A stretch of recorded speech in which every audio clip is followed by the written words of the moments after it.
Okay, so the last part of this work that we're going to be looking at here is we're talking about ways to test or prove that two shapes are congruent. We're trying to come up with ways that we can prove that. So we're going to look at these two trapezoids, A, B, C, D, and A prime, B prime, C prime, and D prime, and we're going to create that we're looking for the corresponding sides to E and F.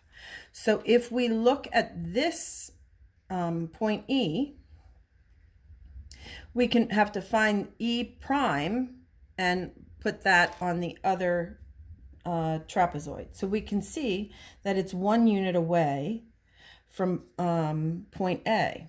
So we're going to go ahead and label E prime. And F is over here by C, and it appears to be halfway in this diagonal. So this will be F prime. We're going to draw and label the points on here on A, B, C, D that correspond to G prime and H prime. So we can see that G prime is 2 units to the left of D prime and 2 units up from C prime. So we can go to here and see that that this is point G and how that corresponds to this point. H is over here, and that is, we know it's on this line segment from A prime and B prime, and it's going to hit right here on the grid. So this would be point H. Okay, then it says draw and label at least 3 more points of corresponding points. So I'm going to go ahead and I'm going to choose this one. And then this point would have to be corresponding. You can choose any points you would like. This point has to be with this one. I'll call this point I, and then this one's I prime. This is J, and this is J prime. And then I will say this is K, and therefore that's K prime. Now, we can, if you needed to make sure, you could trace this on your tracing paper and then translate it over to, and you would see that those points would lay right in the same place on this shape, okay? Here we want to know, are any of the ovals congruent to one another? So now we're going to be looking at dimensions. You might be able to just see this by eyeballing it, but we're going to talk about ways to prove it. So we're going to take this oval and we'll lay it down here. Oh, we can tell they're not congruent. Let's look here. Oh, those are congruent. We can also see that they have the same dimensions. If we turn this into a rectangle, it's 2 units across and 3 units up. And here it is 2 units up and 3 units across. So it has been translated or transformed by some type of a rotation. Let's look at this one. This, a little bit closer to a circle, but if we take this and we lay it here, that could be that my drawing is not perfect.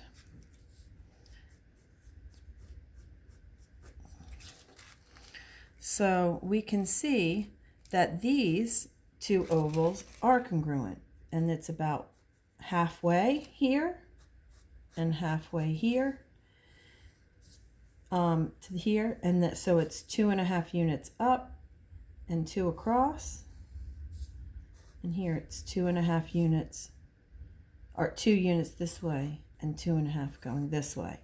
So So that's another way of thinking about that. Okay, let's look at page 14.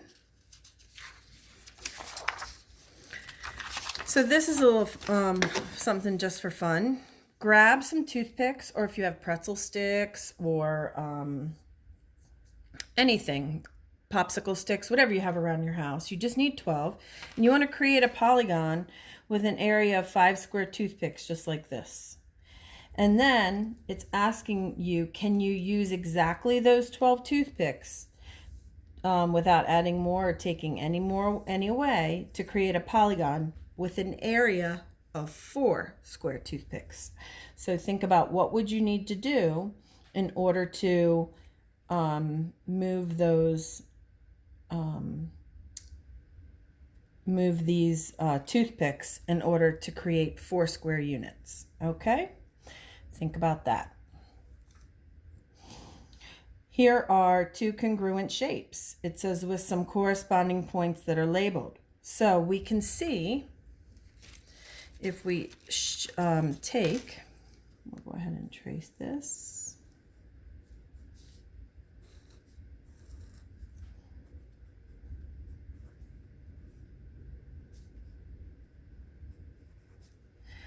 And this little angle over here. And then it says, draw those corresponding points to for B, D, and E, and we're going to put it over here and label them with their correct notation. So obviously that's upside down, so we have to reflect it and turn it slightly, rotate it. And so now we can see that there's point C, it lands right on top. And point A also lands right here. And so now all it's asking you to do is go ahead and label the B prime and E prime and D prime. You may not need to use tracing paper to do that. And if you don't need to use it, don't do it. If you can see it visually, but this is tracing paper is a good strategy or a good tool to use when you need it. Then it says draw line segments AD and A prime D prime and measure them. So I am going to grab a ruler. So all this is asking you to do is take your straight edge or your ruler and go ahead and draw this line. And then we're going to do the same thing here. A prime and D prime. And then to measure them.